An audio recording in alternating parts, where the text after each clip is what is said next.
Okay, well, hello everybody. Hello?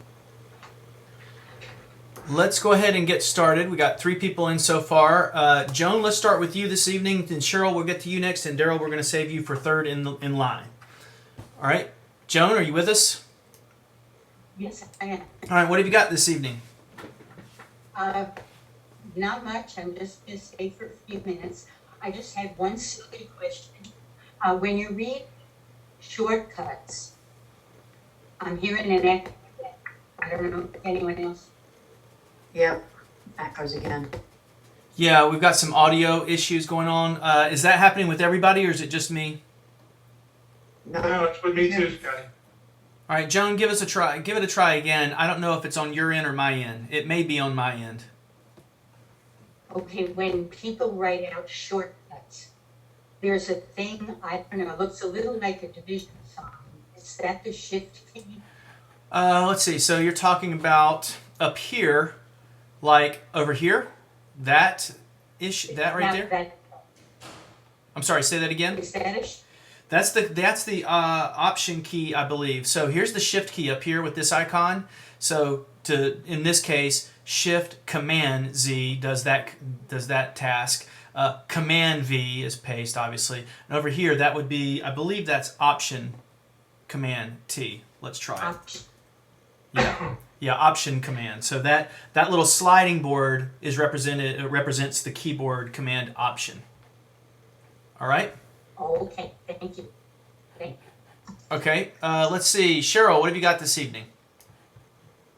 Oh, I am just sitting in to learn. I've been having a ball making all those products. They have like over 500 products. And so I'm just learning tonight. Did I you? don't have any questions. I sent you that video on the how-to. Did I get that right for you? Is that what you were looking for? Um, you mean boy, that is echoing bad. The video I saw that you posted on your website. Yeah.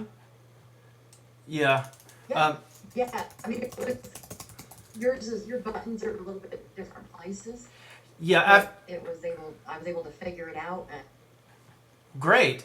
After I sent that to you, I realized I did that in 10.8, and you might not have had 10.8. But it good. was enough for me to figure it out, and I figured out even really cool little things along with it, and so I've got over 500 products made. Excellent. Great. We've got. It's been cool. Say that again. It's been cool. I've Good. been having a ball. Good. We've got Carl joining us tonight. He's new. And worked with him earlier today. So we'll get to you in just a second, Carl. For now, though, let's jump over to Daryl. Daryl, what's up this evening? Well, Scotty, I got a couple things. Do you know anybody that knows how to really use Pages to make an iBook? Now, let's back up for a second. When you mean, do you mean an iBook as in that you would put into the App Store, or a book that you would read within the Books application on the iPhone? Or One that I would put on the App Store. okay, so Pages is not going to be used for that. That's going to be the actual iBooks app, which I believe is a free download. But yeah, that's the iBooks authoring tool is what you're thinking about. Do I know anybody that knows it really well? No, I haven't. Can I show you what I've done? Yeah, let's jump over to your screen and take a look. Okay. So for some reason, I'm trying a little different computer here. Things are going really slow for me. I'm going to turn that off. Daryl. Okay, you should see a request to see your screen, Daryl, and we're going to take a look at Daryl's screen. Can everybody hear me okay? Yes. Okay, what Daryl's talking about is a piece of software that allows us to actually make our own books that we could then sell in the App Store if we wanted to. And these are not just textbooks. I shouldn't say these are not just books of text. These are actual books where you can put in multimedia like videos. So basically think of it like an encyclopedia that comes to life. So maybe you are selling surgical tools and you write up 4 or 5 paragraphs about that surgical tool, and then you could put in a video on how to use that tool, and then maybe you could click on a word to expose the definition of a certain word in the paragraph. So iBooks is a tool that Apple gives to anybody that wants to use it to download it and create your own books. They can be living textbooks. So have you already started creating one? Oh, yeah, can you see it? Yeah, we can see your screen. So tell us about what we're looking at here. Okay, well, it's just a life inventory checklist that goes along with the database product. And if you go here and you go export, you can make a EPUB out of it. Yeah. Okay. Pages. I see what you're saying. Yes. Okay. Yeah, and EPUB is the standard format for exactly what we're talking about, where you could use this on a Kindle or on the new Page White. What do they call it? The white. What's the name of the new device? Something White. Page White. Anyway, yeah. I don't know any device, Scotty, except iPad. Well, there are others, and that EPUB is the standard publishing format for books. And Pages gives you the ability, you discovered that. Pages gives you the ability to create this on your own. If you want a little bit better control, Daryl, I suggest going and checking out the iBooks app, the iBooks authoring tool, I think it's called. And it's free, and you can get it at the App Store. But I'm having some trouble with that.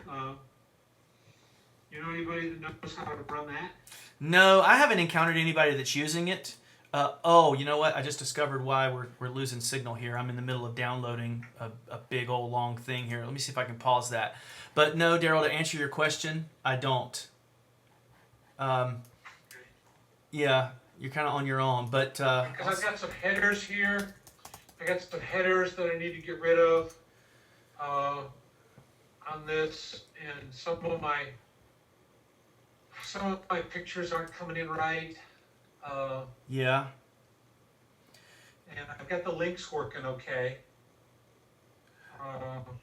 Well, you should be able to export that EPUB page into iBooks. Yeah, and I've been successful in doing that. I just can't get it to do my headers and footers correctly. Yeah.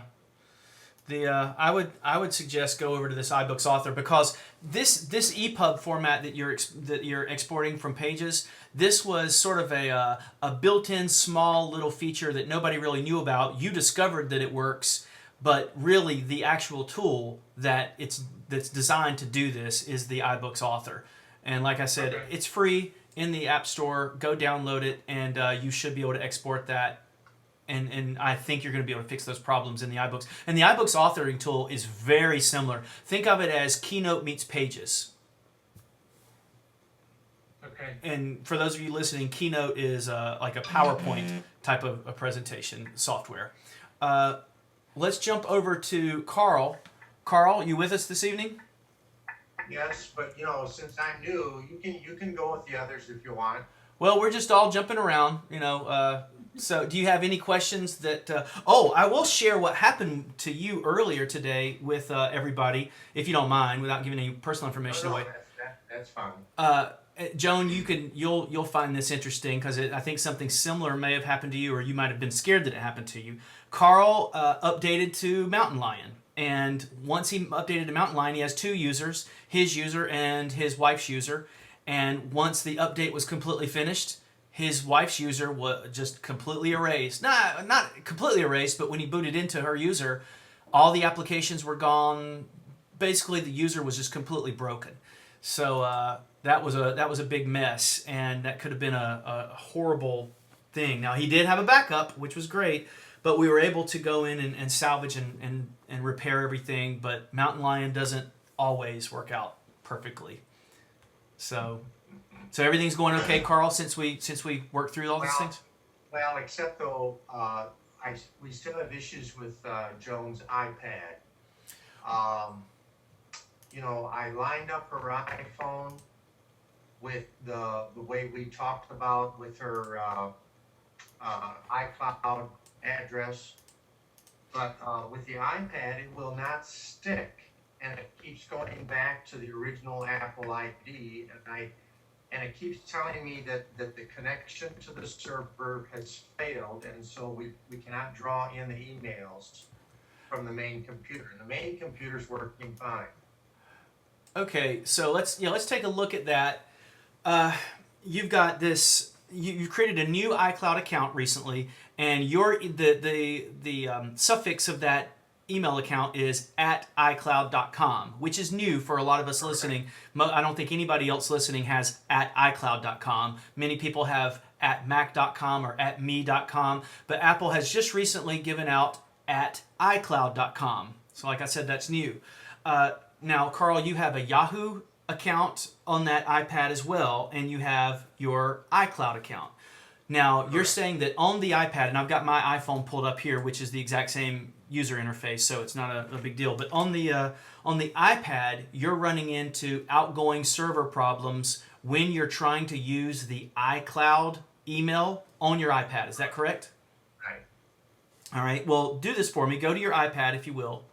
Let's just check a I couple got it. things. Okay, go to the settings button, which is the gear switch. Right. Now, once you do that, go to iCloud itself, the iCloud button. Got it. All right. Now, take a look at that email address at the top, and we want to make sure that that says your wife's name, I believe, and then at iCloud.com. Yes? Yeah, I got that. Yep. Okay. From here, well, let me see if we can get to this. Okay. Go to the next little part where, let's see if we can get back. Go to the word that actually click on the email address itself at the top, Okay.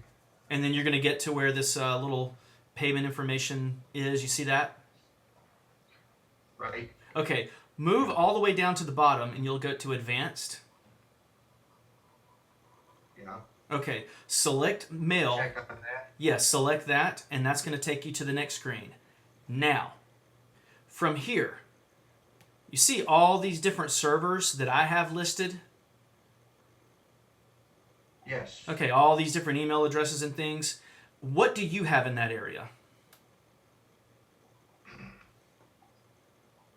Well, I don't have a sending from.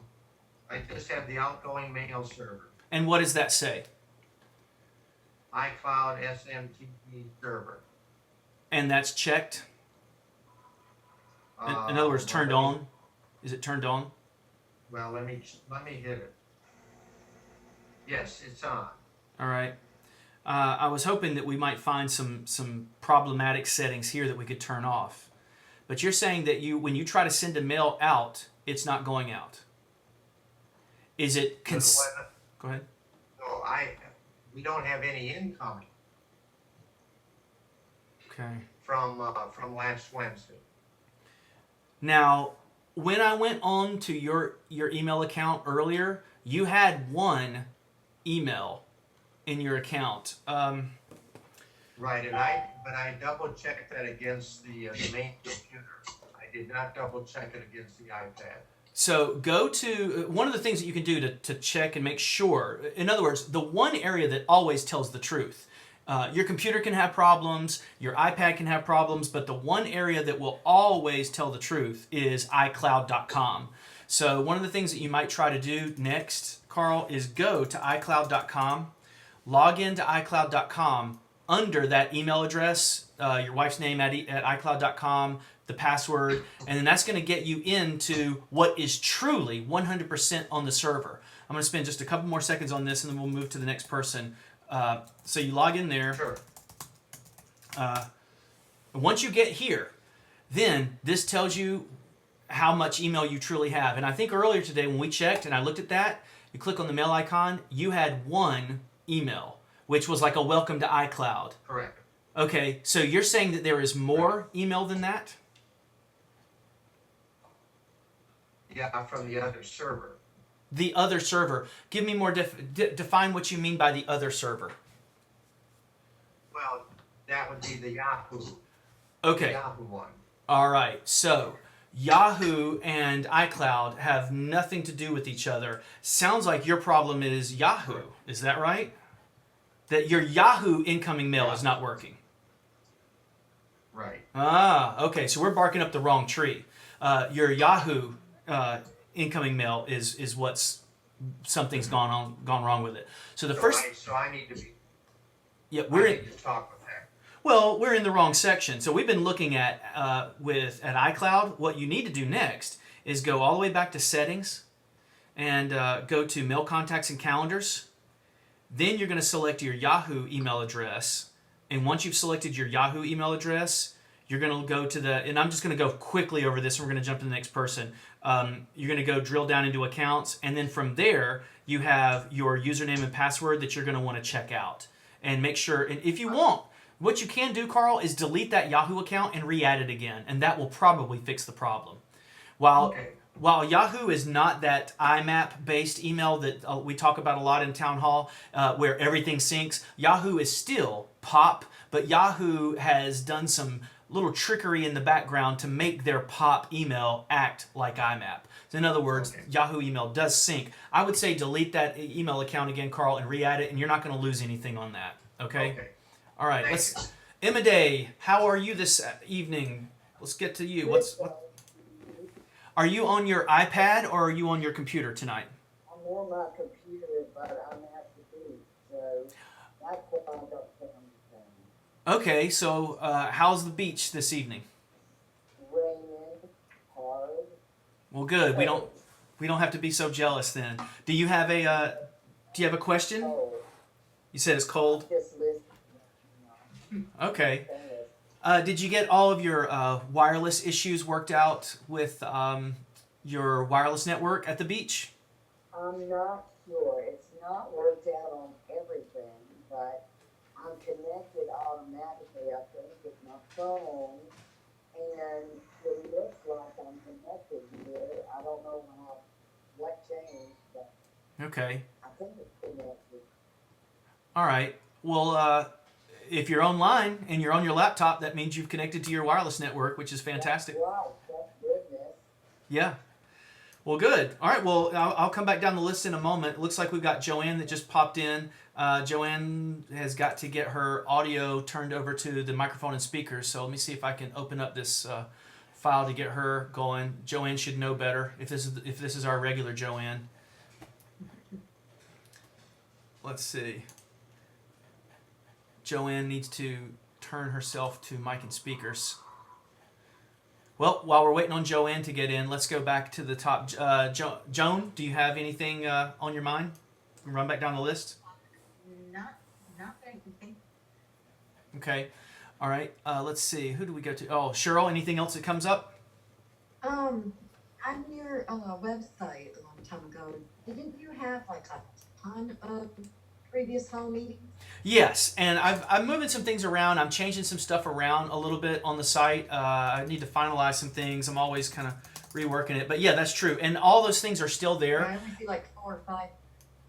I've only got about 4 or 5 of the previous town halls up there, but if you want to go back and look at any of those, you go to the town hall section, and there's a link. I was putting a link dedicated to that, but I just don't think that it's valuable enough to take up the real estate at the top there. I'm pretty finicky on what I want at the top of my page. So if you want to listen in on any of the old ones, and I remember, Cheryl, we did a lot of in-depth work with pages and some of that instant alpha with you. So if you ever want to go back and revisit some of that, Town Hall, and then go to the previous Town Hall section. The previous Town Halls give you video samples of all the stuff that we've worked on in the past. There are about 4 or 5 there. I'll put this one up later tonight. And then you could also get there by going to youtube.com/salesconsulting. You didn't know you But could... your previous ones were like more like transcript ones, right? Well, I just started recording these, I don't know, about a month ago. And I think I finally got the bugs worked out. I think I've got it down to where I can get it all done and post it up in just tonight. I've been playing around with some different format stuff. So I'm using a new program new to me called ScreenFlow. I was, Daryl, you would find this interesting. I was using the built-in GoToMeeting recording tool. Right. But it's just a disaster. It takes way too long. Encoding on that takes hours and hours. Plus, it doesn't record our own video. Like you can see, it removes those things. So I went to ScreenFlow, which is a $100 program, but it seems to work really well. Let's see. I think Joanne popped in and took off again. All right. Well, let's just open it up. Does anybody? I'll just kind of open it up. Anybody has any additional questions? Phone rings. Say that again. Daryl? I looked that today, the town hall meetings previous, and I couldn't find them. Oh, well, if you go to salesconsulting.com and then you click on Town Hall, there's a link. Got the town Yeah, there's a link there that says previous town halls. there. On the side, you should be able to see my screen right now. And See that? on the side over there, I've got a purple link that says previous town halls. And you can just click on that. Yeah. You can also get there by going to salesconsulting.com/previous town halls as well. But you got to be really, really bored in your life to sit through some of those old ones if they don't encounter you. All right, Joanne looks like she's just shown up. Joanne, can you hear us? Joanne looks like... Yes, it's taken me forever to get here. You know, I don't think it's your fault. I think that GoToMeeting has changed. They've got this new Citrix installer, and that's kind of bothering a lot of people. How's it going, Joanne? How are you? Frustrated. Well, what are you frustrated about? I've been trying for weeks to get online here. Well, what in the world has happened? I have no clue. Huh. Interesting. Well, you're on now, so we're glad Yeah. we're glad you're here. Thank you. Well, do you have any questions now that you are here? Because you're next up on the list. What's this picture of the iPhone here? And what's your opinion of the iPhone 5? I've missed several weeks. Okay, well, this is my iPhone. I don't have the iPhone 5 yet. Mine will be here, I don't know, in a couple of weeks. But this is a new addition that I've added to Town Hall, Joanne. So, you know, we were sitting here talking about iPhones and iPads so much, and I would say go here and then go do that, and people were lost. So now I have a way to move my phone's video to the computer screen so everybody can see, and we can kind of have a better understanding what we're talking about when it comes to iPhones and iOS devices. But as far as the Very cool. yeah, as far as the iPhone 5 goes, if this is, I guess I'd say it like this: if you're out of your contract, in other words, if your contract is up and you're AT&T or Verizon, then go ahead. If you're going to be with them another 2 years, then go ahead, buy. I personally always buy the lowest end, so I buy the $200 device with the lowest amount of memory. That gives me 2 years contract that I know I'm going to have to be in anyway. I mean, what are we going to do? Switch to the Droid? Most of us in this chat are not going to do that. So we know we're going to have an iPhone. If you're up out of your contract, go ahead and move to it. Buy the lowest one. Is it an absolute necessity? I don't think so, no. If you have the 4S, not really a compelling reason. iOS 6, you've got iOS 6, which is all the newest stuff, whether some of that's good or bad. You have the panorama. If you have the 4S, you have the ability to shoot in panorama, which is another huge feature of the iPhone 5, but also available on the 4S. I've already been shooting some panoramas. Faster, better speed, but it's not going to get you any better mapping capability. It's basically just a faster device. It's lighter, and it's just a little bit larger. I don't see a massively compelling reason that you have to, unless you're out of your contract. Nobody, in my opinion, nobody should be walking around out of their contract, because AT&T loves that, because it's just nonstop full profit for them. When you buy the way this whole game works is Apple builds the phone, Apple sells the phone to AT&T for, say, $700. AT&T then gives or distributes, or whatever, Verizon, AT&T, Sprint, they all buy the phones at Apple's cost. Apple is not selling you the phone for $200. Apple's selling the phone on AT&T's behalf, because AT&T or Verizon, they're the ones that buy the inventory from Apple. So then you buy it at a subsidized price, you sign the contract, you have 2 years, and in that 2 years you pay $2,500 to the phone company, maybe even more. So they start you as a customer at a loss, because they are taking a $500, let's say, hit on you, and then they make that up within about 3 or 4 months, and then it's profit from that point farther on, because then they've made up the price of the phone for you. If you're out of your contract, jump back into a contract, because otherwise you're just giving profit, you're just giving them more money than they need, and you're not getting anything extra for it. Well, my contract's up in a couple days, so I can upgrade. I don't have the 4S, I have the 4. Yeah. But I'm really irritated that they changed the charging device. Yeah, that's a big deal. This connector that's been a part of all of our lives for so long, it was a necessity. You know, there's a lot of things that this it needed to change about it. Our devices have now come to the point where they are able to design smaller ways of connecting than this big gigantic connector that's been around for about almost 10 years, maybe longer. So this old 30-pin connector that we so known and loved for the last 10 years or so has gone away, and there is a new smaller connector, a very, very small connector, almost the size of a pencil at the top. But it's very, very small. The nice thing is the new connector goes in either way, so you don't have to worry about it. It's a lot more durable. It has more features where there are more things you can do. The negative thing is that our whole entire infrastructure, you might have a set of speakers in your kitchen that you've used to plug up your phone into to listen to. That is either going to be obsolete, or you're going to have to buy a $30 adapter. So yeah, that's a big hit, but it's something that Apple had to do. The days of this big wide adapter are over. Okay, so that shouldn't be a big deal. Yeah, because really, the only reason you're using the adapter really at this point is to charge. Everything else is through AirPlay. At least that's their argument. You don't have to connect this to play music to a stereo anymore.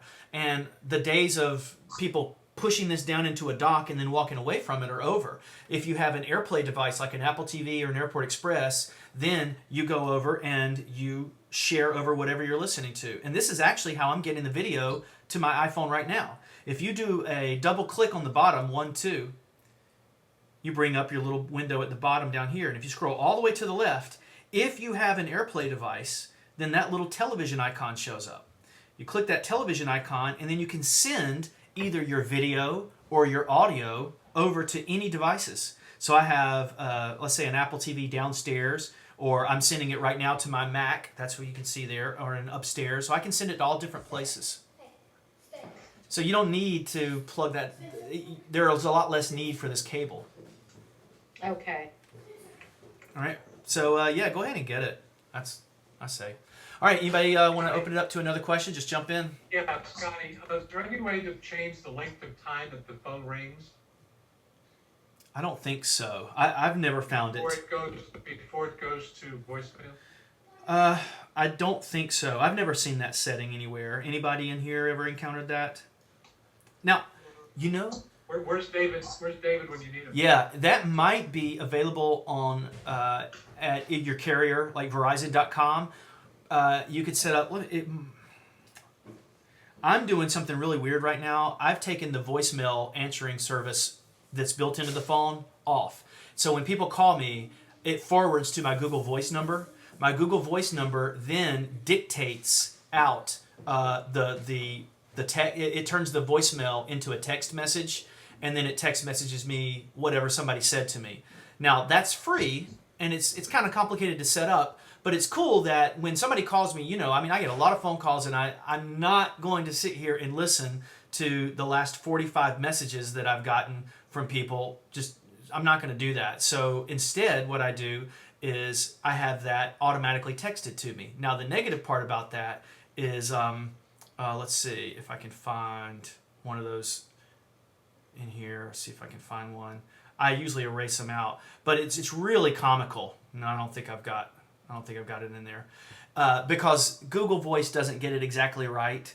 The words kind of get mixed up a little bit, but it's free.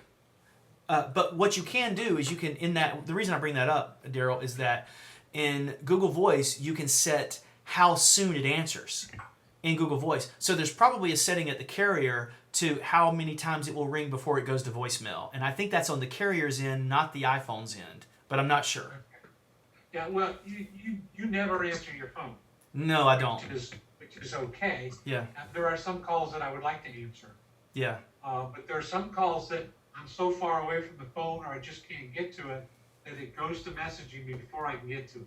Yeah. So that's why I wondered if there was a length of time that could be set. I don't think that there is on the phone itself, maybe the carrier.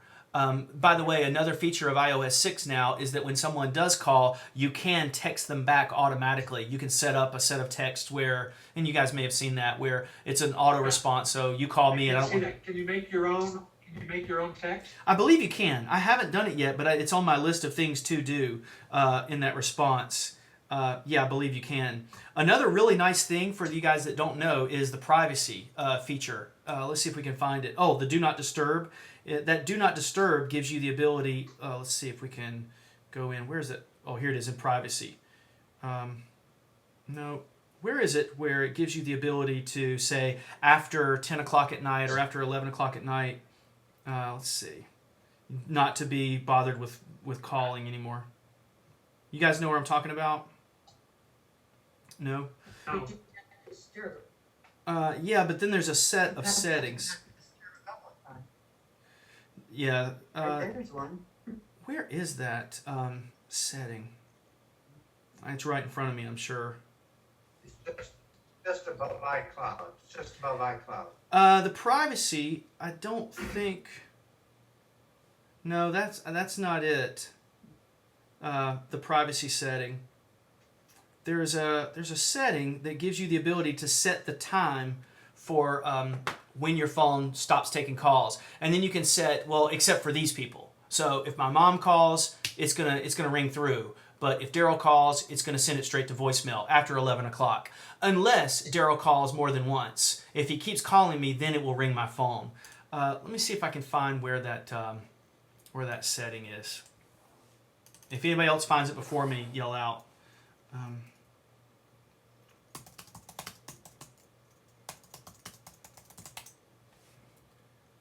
Makes for great, exciting TV. Well, while I'm searching for that, anybody got another question? Just jump in. Does that apply if your phone's totally silent? Yes. Yeah, the silence, whether it's not or whether it's on or not, doesn't matter. Or whether it's set to silent or not doesn't matter. Let me see if I can find where that setting is. Let's see. I wanted to ask you, Si- you keep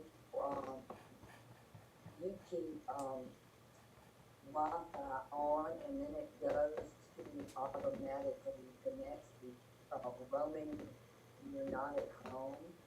Say that again. Say that again for me, Imaday. I was seeing that roaming off and you leave your house, it's on Wi-Fi, but you have data roaming off. Does it automatically turn on when you leave the house? Okay, all right. I think I hear it's. I'm really having a hard time hearing your question, but I think I know what you're asking.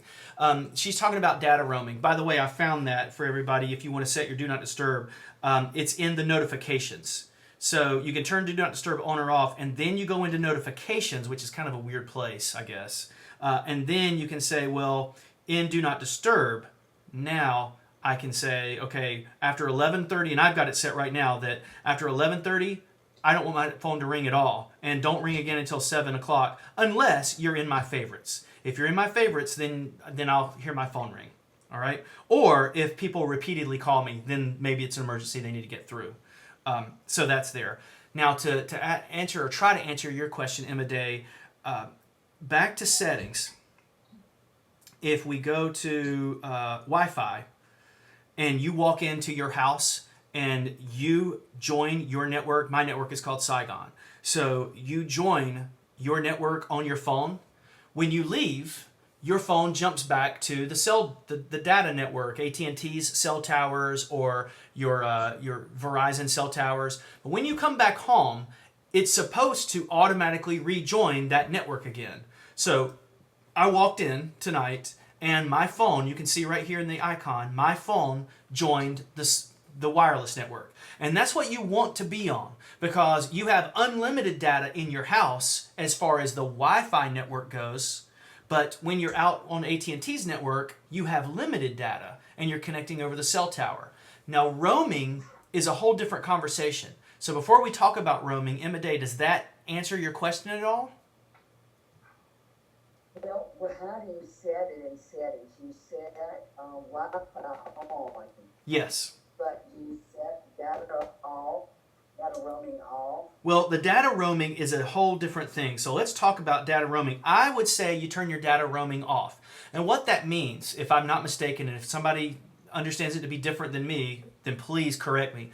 But what I understand data roaming to be is if I go to the beach and I'm driving to the beach and I'm in the middle of South Carolina somewhere where there's no AT&T signal at all, but there's plenty of Verizon signals. Well, I'm an AT&T customer. So if I'm driving through and it says, hey, we don't have any AT&T signals, but we could roam over to Verizon's network and we can jump on their network for a small fee, then I could still get on the internet, the network, by piggybacking onto someone else's. And depending on whether or not you have roaming or whatever your billing relationship is with the carrier, is whether or not roaming charges will apply for you. I say turn off roaming. Don't use roaming. That's me. Does that clear? Where's roaming? Sorry, say that again. Where's roaming? Where is it? I think it's in 3G. Let's see. If anybody finds it before me, I just never go into it. Cellular, here. There. Did you guys see where that was? So it's in settings. Go to general. Then go to cellular. And I keep it off. All right. All right. Looks like Irene has popped in. We're gonna see if we can get Irene on in a minute. Emma Day, I'm having a hard time hearing you. Can you say your question again? On, but data roaming off. Right. Yeah, turn data roaming off and cellular data is on. You're paying for your cellular data. So up here, that top one, you're paying for that. Hopefully Irene can see this. But you're not necessarily paying for data roaming.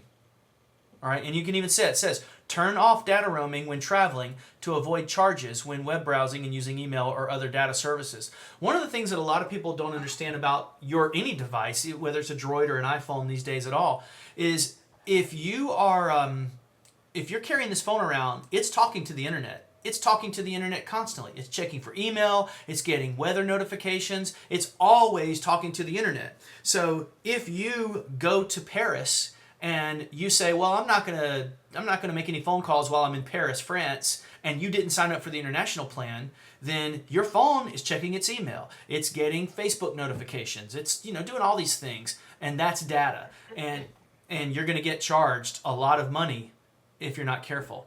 So it's constantly talking whether you think it is or not. The only way to keep your phone from talking to the outside world is airplane mode. If you go to airplane mode up at the top and you turn that off or you turn that on, that means that your phone is now just a little television set that you can only watch video with, and that's it. Or listen to music on. So you can't stream music from Spotify or Pandora. You can only listen or enjoy whatever's here. All right? So airplane mode completely cuts the cell tower out. Irene is still having some trouble trying to jump over. Maybe she'll figure it out in a minute. Somebody else want to jump in? Who's got another question? Okay, you guys made me have a bunch of questions now. Mm-hmm. I don't have any iPhones or Droids or anything like that, but when you were here, you told me I was going to love my iPad, and I've had it for over a year, and I barely touched the thing because I hate it. Okay. But I hate it because I don't really know how to use it. I see I'm playing with settings and stuff. I saw the airplane mode, and I don't even know what that meant. Is that kind of the same thing with an iPad? It's the exact same thing. It sounds like you have, and this is Cheryl, right? Cheryl's talking? Yeah. Okay, Cheryl, it sounds like you have an AT&T or Verizon iPad. Is that correct? I don't know. Okay. Well, if you look at the top left-hand corner of the iPad, it will have a symbol for either AT&T or Verizon. Is that true for you? Or do you only see this fan? In the top left-hand corner? Yeah, the top left-hand, just like on my iPhone right here on my screen, the top left-hand corner, there is... Mine doesn't say anything. It just says iPad. And is there a wireless fan there? Like a little... Yeah. Okay, all right, so you don't have an AT&T or Verizon iPad, you just have a regular standard Wi-Fi iPad, and that's fine. So yeah, it has an airplane mode as well. So if you did not want to connect to any Wi-Fi or anything, you put it in airplane mode, it completely turns it off. The whole turns off the ability for it to communicate outside. Irene, I see you just came in. We're going to get to you in just a second. So what that means then, Cheryl, or what it's for, is you jump on an airplane. The FCC and is very concerned about all these devices back in first class and in coach trying to connect all the time. And the pilots up front are trying to, talk and use their radio equipment. Well, they don't want 120 of these devices trying to communicate on this same or similar frequencies, so they ask you to turn your devices off so that you are not using any of that 2.4 gigahertz or 5 gigahertz range that the pilots need. And it's So not... if the power is on, you're safe. Well, Correct. if you just turn your iPad off like this, no, that's not off. I'm still checking my email right now. I could get a text message right now. It's not until you completely, really hold down the top and the bottom button for 7 or 8 seconds. Oh gosh, that's in iOS 6. It's different now. Now my device is completely off once you hold that down. All right, so if you're traveling with the iPad, you just make sure to power it off all the way. or put it into airplane mode. So when you're in the airplane, the nice and polite thing to do is go to your settings, go to airplane mode, and turn that to on. And it shuts off the ability for it to communicate to the outside world. All right? Irene, hello this evening. Do you have something going on this evening? You got a question, Irene? Not right now. I'm sorry I tuned in late. I thought it was at 7:30 instead of 7. That's okay. Next week I'll be on time. We've been waiting on you, and finally you're here. And we're glad you are. We're just kidding. I did have one little problem. Okay. My music went off and I couldn't get it back on. And then yesterday morning we had thunder, lightning, and the electricity went off for just a few seconds. Okay. Then when I hit the on-off button to get the computer back on, the music started again. Good. Okay. Now I know which Irene this is. I didn't know at first, but now I know the Irene we're talking about. Okay. And are you able to now control your music again, Irene? I beg your pardon? Are you set, or are there some problems? In other words, did everything work out okay? It's okay now. Good. I enjoyed it today. Yeah, so what Irene's got is she's got 2 rooms. She's got a computer in one room, and she's got a new AirPlay stereo in the other. And we've already been talking about AirPlay with everybody else tonight, where you can, anytime you see that little icon, that little television icon there, that becomes such a valuable tool. So she's got a set of what are called AirPlay speakers. Apple didn't make them. Another company did. I think in Irene's case, maybe they're Philips speakers.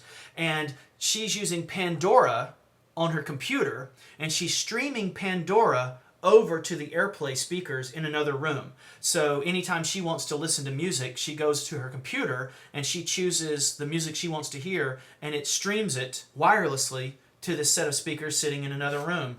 And Irene's got, I think, a classical station and then maybe a vocal station. Yeah. So that's working okay, Irene, and everything's good now, right? Right. Excellent. All right. Okay, who's got another question?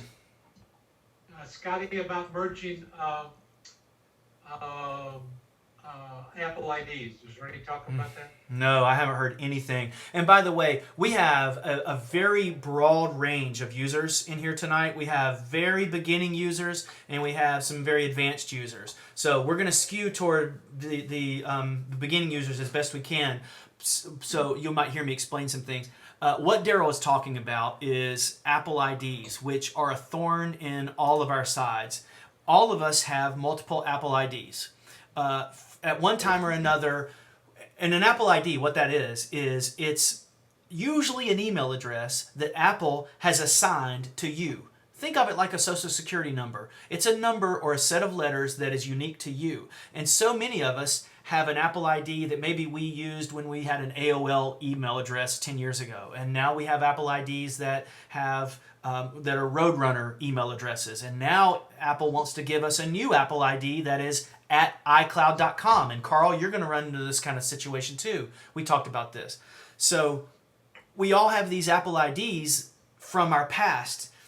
The best thing to do is to pick one Apple ID and stick with it for the rest of your life. Now, what Daryl's asking about is, will they ever have a tool that gives us the ability to merge Apple IDs. So let's say you get married and your name was Smith and now it's Jones, and so you had all these songs and these apps that you bought under your Smith ID, but now you're a Jones and you've changed your email address and you want you and your husband or you and your wife or whatever to live under the same Apple ID. Daryl is asking, is there a way to merge all that content into another one? And right now the answer is no. And a lot of people that I work with get into big trouble by doing the following. They go into their Apple ID and they add a different email account, and it becomes a mess. So tread very lightly if you ever go into your Apple ID and you start messing around with things. And most of us are not going to do that, but it gets really messy because I have not wrapped my head around it completely. But to answer your question, Daryl, I've not heard of anybody doing that. That Apple's going to any reason for them to do it right now. All right, another question. Anybody else? I'm still stuck on the roaming business. Did you say when you're in an airplane, you turn the airplane mode on? Yes. So the only time really, the only time you're going to use airplane mode, Day, is really if you're on an airplane. There's not really any reason to turn that off other than to make sure you get no communication with this thing completely. But there's never a time that you're really going to do that. Maybe if you were at the doctor's office, maybe if there was a very, very important, well, I mean, why don't you just turn your phone off? Maybe you're in a waiting room and you're waiting for some very important information and you don't want your phone on. Maybe then you would put it in airplane mode. But other than takeoff and landing, there's really not much reason for it. So to go back and revisit what you were talking about, and maybe I can explain it a different way. Emma Day is talking about this roaming business. So if we go, I think it's into general, and then we go to cellular. Once you get cellular, and this is in iOS 6 now, or maybe you should put your iPhones in airplane mode when you're in town hall with me. It's a joke. All right. So, and that would keep you from getting those phone calls too. So this is that area here.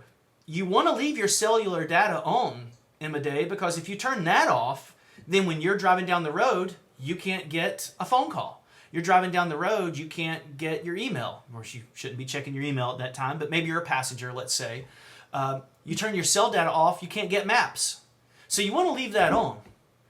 Data roaming, the only time you would ever turn that on is if you're driving out in a cornfield somewhere and your service, AT&T, let's say, has fallen off, and you're down to no bars. You got no bars. If that data roaming was on, then it would jump over and it would say roaming, and that would give you the ability to use another carrier's service. Well, that other carrier would be happy for you to use their service because they're going to charge AT&T, and then AT&T is going to charge you. What did you say about if you weren't in the country, how do you rack up prices? Yeah. Now, there's something called an international data plan. And Joanne, you've gone out of the country. I don't know if Joanne's still with us. Joanne, you've gone out of the country recently. Can you share any experience with the international data plan? No, I didn't use it. Okay. Did you leave your iPhone in the United States? I did, and I took the iPad, and it was interesting because, Scotty, I used Skype credit and used my iPad as a phone. There you go. Now, what Joanne's talking about is a fairly advanced workaround. But everybody heard she didn't take her iPhone with her. So there is a huge difference between an iPad and an iPhone. The iPad you can take across the country and you can work on data with Wi-Fi or the AT&T plan because you're not being overcharged for using data. They'll just turn your iPad off and they'll send you a message and say, yeah, you're out of data. Do you want to pay us some more money? We'll give you some more data. But it's not like a phone where you go over your plan's data and then they charge you more. So she left her phone at home. Now, if you want to take your phone with you overseas, then before you leave, Emma Day, you need to call your carrier and you need to say, I'm going overseas, or not even overseas, I'm going out of the country. And this works even if you cross the border into Canada and you only go 20 feet into Canada. They know that you've crossed the border into another country. And because you've crossed the border into another country, you are now on a whole other country's carrier system. So you have to make arrangements with your carrier, AT&T, Verizon, Sprint, whoever it is, before you leave, and you need to say, please let me have the international data plan. I will pay a little bit more money and they will charge you a little bit more. And then when you get back, you turn that international data plan off. If you don't, then they charge you an incredible amount of money for using another carrier service overseas. It's like roaming, but in Europe. And I have had many clients, especially when the iPhone first came out. I've had many clients, probably 10, who have gotten $3,000 phone bills in that range. I had one just last week that they got an incredible amount. Now, sometimes you can call AT&T and say, hey, what's going on? I didn't know. And you can plead stupid, and they will erase it and forgive you and say, yeah, that's okay. Or they will, somehow retroactively, you buy the data plan and they'll erase that debt, that kind of thing. But yeah, before you cross over, you always need to talk. And that's what I tell people. Just talk to your service provider and let them explain to you what the international data plan is. Don't just take my word for it. Okay, one more thing. Yes. What is VPN? Oh, what is VPN? Okay, so Emma Day sees this little VPN button down here. She sees that. And that VPN stands for Virtual Private Network. Now, it's not something that you're ever going to use, Emma Day. It's what it's for, really, is let's say you're a business person and you're out and about and you have to connect back to your business's servers at the job somewhere. This virtual private network gives a very secure way of your phone being able to talk back without anybody ever being able to see that information. It's encrypted. It's a very protected way to communicate back with a server somewhere else. Most of us in this conference tonight are never going to use VPN. It's something that really only Say again, Emma Day? On Everest, right? If you're not a business person, you don't turn it on. Right, don't turn it on. Right, do not turn that on. If you don't know what it is, don't turn it on. And that's pretty much a good general rule of thumb. If you don't know what it is, if you turn it on and it doesn't do anything, then turn it back off. I have a lot of kids that they're given iPods and iPhones by their parents, and they come over here and they go, oh, passcode lock restrictions. Yeah, I want restrictions. And they'll click on that, and then they'll start, oh, yeah, let me enable restrictions. Sure. And they put in some number, and all of a sudden, they've locked themselves out of all their own services on their iPhone. I come across that all the time. And I get called over, and the parent says, why is my child's Safari not on their iPhone? And I'll say, because your child enabled restrictions and they didn't know what they were doing, and now they've forgotten the number. They don't know the number anymore, and now they can't get them. So we have to restore the phone, completely erase it, and start over again. And that's just because they were kind of mucking around with things they didn't understand. But that's what tonight's for, is to explain some of those things. Somebody want to jump in with another question? We have about 8 minutes left. Last week, Scotty, you told us that you used a program called Reflections to put your iPhone up there. Yeah, that's what I'm using right now tonight. And that's a paid product from the store? I think I don't know if it's on the store or not, but if you do a search, reflectionapp.com, that's where I got it. I don't know if it's available in the store or not, but yeah, there it is. It's about $15, and that's the program that I used and I'm using right now. Reflectionapp.com? Reflectionapp.com. I did a lot of little homework before I bought this app. There's another competitor to it that actually does a really good job as well. I decided to go with Reflection. Just so you can see a couple of things it can do. Reflection gives you the ability, to skin the iPhone white if you want. So there's a white iPhone, yay. It gives you the ability to make it go full screen. So it also gives you the ability to force it to go into landscape mode, that kind of thing. But let me set it back to where I was so it makes a little bit more sense to what we're doing. But yeah, Reflection's nice. It works wirelessly, actually. So my iPhone is wireless right now, and you guys can see what my iPhone's doing wirelessly over to my computer. Pretty cool, huh? Pretty cool. Is that only for phones? No, it's for iPads as well. But the thing is, you have to have your phone on the same network as your computer. So I'm on over here in Wi-Fi. I'm on the Saigon network, which is my network here at my house. And up here on my computer, I'm also on the Saigon network. Now, Day, you may have noticed, while we were talking about airplane mode, I never actually clicked that. I didn't want to click that because if I did click that, watch what happened. Now my phone, now I'm off. You can't see what's being controlled. Now it's my phone stuck because I took my phone out of the loop. So I need to go put that back so we can get back to it again. I So have one question. yeah, take it. On this iPad thing again, it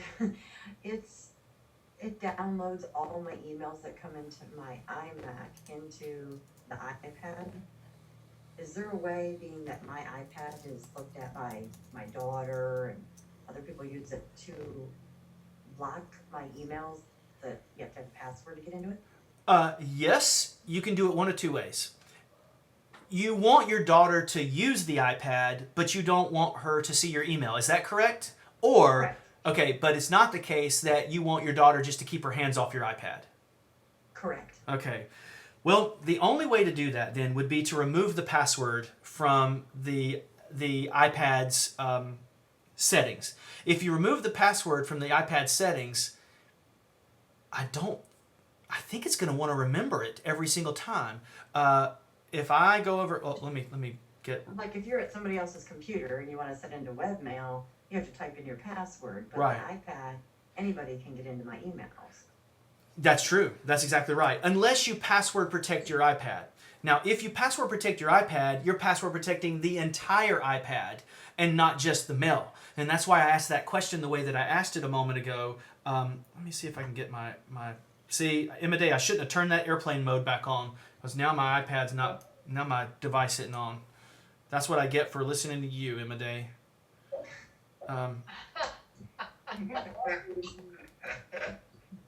Let me see. Let's see if I can Way get this to go, back. Emma Day. You stumped Scotty. Sorry about that. No, it's like, maybe I got it back here. Come on. Oh, no, it's not back. All right, yeah, I shouldn't have. Didn't I say? Oh, no, here it is. Look, it's all little and cute. I didn't even see it. All right, let me see if I can, for some reason, bring that back up. I don't know why it's so small now. I'll have to look it up. Yeah, I should have. Let's see. Actual size is going to be crazy. Well, that's good. Okay. So, Cheryl, the question was, can I lock just my email?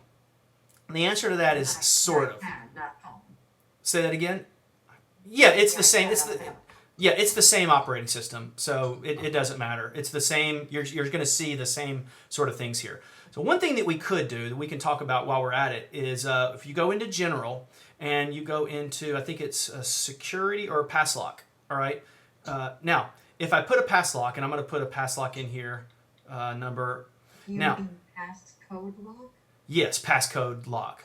Now, if you turn this on, then you could set an actual code, and you could do a simple or a more sophisticated passcode. A sophisticated passcode would mean it's not only numbers, but letters. You could actually put a word in there. But that's not going to solve your problem, Cheryl, because the only way that your daughter could use the iPad is if she knew that code.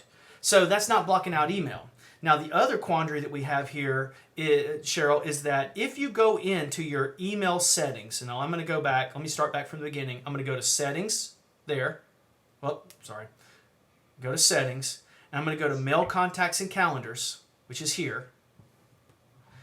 Now, I could go into one of my accounts. Let's say my Gmail account. It really doesn't matter which one. Now, if I drill down far enough, I'm going to find where my password is, and there's my password. If I take that password out, and if I remove that password, then my email is not going to be checked automatically. And when it does want to check it, it's going to prompt me for the password.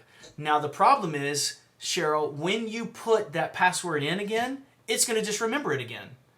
The iPhone and the iPad are designed so that the most basic users can use it, and there are some things that it doesn't do.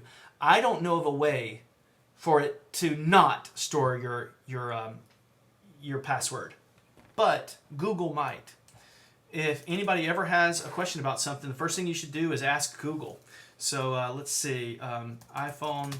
Mine comes up, Earthlink. I'm afraid if I do something with the password, I don't even know what my own password is. Right, yeah. Well, you definitely need to know that. These were all set up at the same time when it was purchased at the Apple store. Yeah, And so they kind of just helped you and then sent you on your way, right? Here's Yeah. How about under advanced? let's go and look. Under I think authentication and advanced. no, you can only choose. Yeah, she didn't want to go in that and mess around with that, and that depends. Password's the most common. But let's take a look here. There are other people that have had the same question, Cheryl. So I just searched for prevent iPhone password mail, and I got a couple of responses here. Let's take a look. Password protect email on your iPhone. So here it is. The mail client built into your popular iOS device can be set to require a password. Can't be set to require a password, but you can secure the email on your phone by disabling the standard mail program and replacing it with a free Gmail app. Okay, so the workaround on this article is they're saying don't use Apple's built-in mail program, use the Gmail program or use another email client. That might work. Let's see what this, and that's at cnet.com. Let's give them credit. Let's see, don't want to put a passcode. It's quite annoying, but I just want to protect my email. Is there a way to do so? Oh yeah, you don't want to go down that road. That's jailbreaking.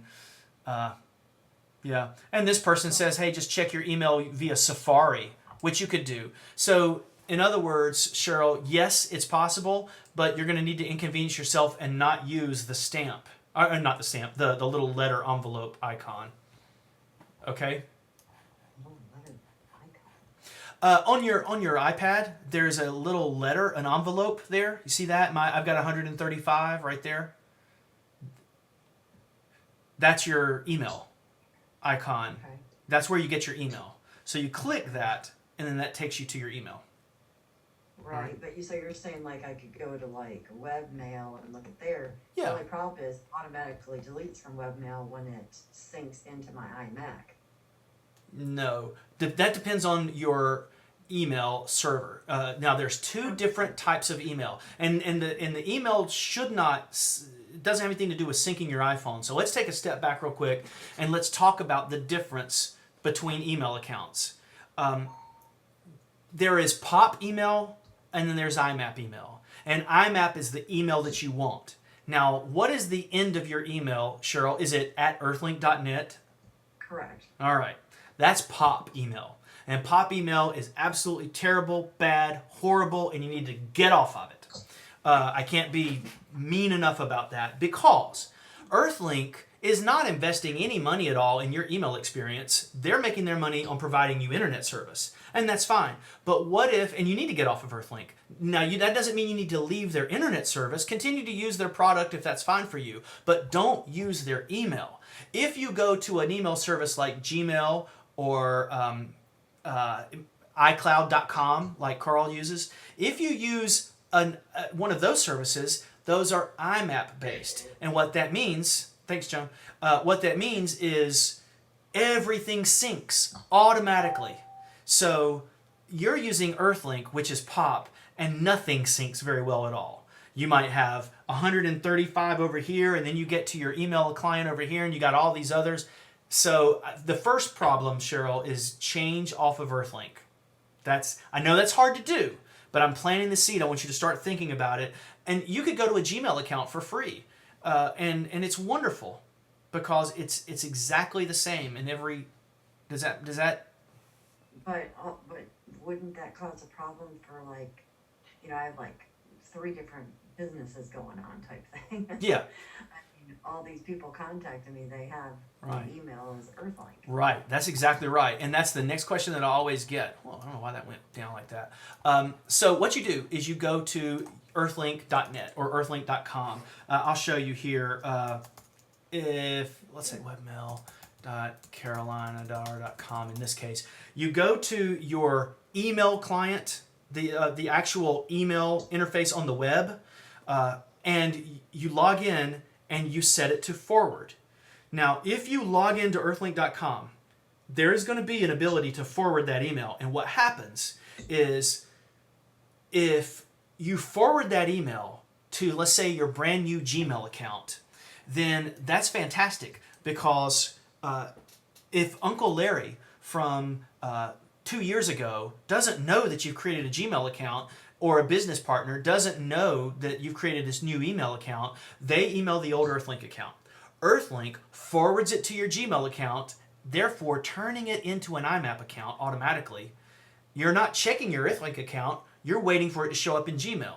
Then you're checking your Gmail account and everything syncs beautifully. And then when you write back Uncle Larry, or you write back that old client that you had from a business 2 years ago, you write them back at Gmail. They then get the email from you at gmail.com, and most likely they're just going to respond right back to that. And then the conversation moves into the Gmail world. But let's say they don't do that. Let's say they write you at Earthlink again. Well, same thing happens. It goes to Earthlink, it gets forwarded to your Gmail account, and all is well. So the trick is going into earthlink.com and finding that area to forward. Earthlink, Roadrunner allows you to forward. AOL, I believe, allows you to forward. Yahoo. Earthlink and Roadrunner are owned both by Time Warner. Right, I believe that's true. Kind Yeah. of a pain because when we got Time Warner Internet, I had the option of sticking with my old Earthlink email versus going with the new Roadrunner email. Yeah. And I didn't want to change it. And now it's kind of a pain because if I have server problems, I call Time Warner. Time Warner says call Earthlink. Right. I call Earthlink, they call Time Warner. Wash your hands of it. Get out of that world because it's rare that you have Gmail server problems. Gmail is great, and there's millions of people on Gmail. Whenever I have a new client, this is a little secret that I'll tell everybody. Whenever I have a new client, when they send me their first information, and Carl, I did this with you earlier. I'm going to pick on you for a moment if you're still listening. Oh, yeah. I make a judgment. I judge people before I even meet them by their email address. And I can tell what level user they are by their email address. So Carl has a Bell South email address, and I'm going to pick on him for a moment. And that tells me something about Carl. That tells me, now I say this because Carl's actually already moved to iCloud.com as a new email address. So he's going to start to see all these new benefits of this automatic syncing. But, and I'll pick on him some more, if Carl just got fed up and got sick and tired of his Bell South AT&T relationship on his internet service provider, and he just said one day, he comes home and he says, you know what, I'm tired of AT&T, I'm going to go to Roadrunner Cable. Well, then he loses that email address. And if he loses that Bell South email address, then all of his friends can't get in touch with him. So why not invest, and when I say invest, I don't mean money, I just mean a little bit of time. Invest in an email address that's free, that's never going to leave you. And that's either Roadrunner, I'm sorry, not Roadrunner, that's either Gmail or iCloud.com, me.com. They're giving away iCloud.com now as a suffix. Those are two great choices. iCloud? I don't have anything iCloud. Do you have to have iCloud to do an iCloud address? No, yeah, but you sign up for it for free on your device. So you would go to, let me see if I can get this back up again. I do iCloud on my iPad? Yes, and the iPad will allow you to set it up automatically. So let me see if I can get this back up here. I don't know why my... Before I try to do anything drastic like this, I'll wait until next Monday in case I run into a nightmare. Right, and you have, so here's your homework, Cheryl. Sometime between now and next Monday, go to earthlink.com, find your username and your password, which is your email and your password, log in, and just look around and see if you can find the forwarding options. All right, don't change anything, just look around and see if the Earthlink gives you the ability, and that way you'll become familiar with what we're talking about, and you'll be able to start forwarding that to eventually a new iCloud email address or a Gmail address. So if you want to set up, go ahead. Is Gmail the same thing, is pretty much the same thing like Yahoo? Because I hated Yahoo. I don't like you've I don't know if you've listened carefully. I've not mentioned Yahoo very much in this as somebody I recommend. Yahoo, they're on their way back. They got a new CEO, great, good for them. But right now, that's not somebody I would recommend for email. Gmail is great, and it's IMAP based right out of the box, and so is Apple's Me.com or iCloud.com. This the same thing. So yeah, I would not go with Yahoo. Is iCloud something that would be good, like if I get a phone in the future, or I update my, my iMac to whatever you were talking about, Shore Mountain Lion and Leopard and all that stuff? Yes. I mean, so that you prevent problems later. Yeah, Is it best to go with Gmail or iCloud or Me? Not Mac, iMac, Me, whatever the heck you were saying. Right. Yeah, that's going to make your life so much easier in the long run. If you want to learn more about this, I've got a newsletter that I wrote a long time ago. It's a little dated, but if you go to my website and you go to newsletters, down near the bottom. Newsletters. I was looking under previous. Well, this is old newsletters. I usually write one newsletter like every 2 or 3 months. But anyway, I've got an old newsletter that I wrote specifically on email and email services. So if you go look at that and read through it, I explain a little bit more in depth POP and IMAP and that sort of stuff. So yeah, this was 4 years ago, but it's still, forgive some of the datedness on that, but there's a chart, I think it's down here, there. And if you go through that, this kind of I break everything down on why it's good and what's not good, that kind of thing. So anyway, that's old. It's a little bit dated now, but that's from the past. You might have some fun reading through some of that. All right? Scotty, I'm going to leave you with 2 words. Two Yes. words, Scotty, before I go. iPad mini. Yeah, who knows? Let's keep a watch out on the horizon and see what happens. Guys, I'm going to get off of here. Next week. All right, thank you everyone for joining in. I'll save this recording and post it to the internet in the previous town halls, and I really appreciate everybody hanging in and contributing. We'll see you guys again. Yeah, thank you very much. Thank you. Bye. The organizer has ended the session, and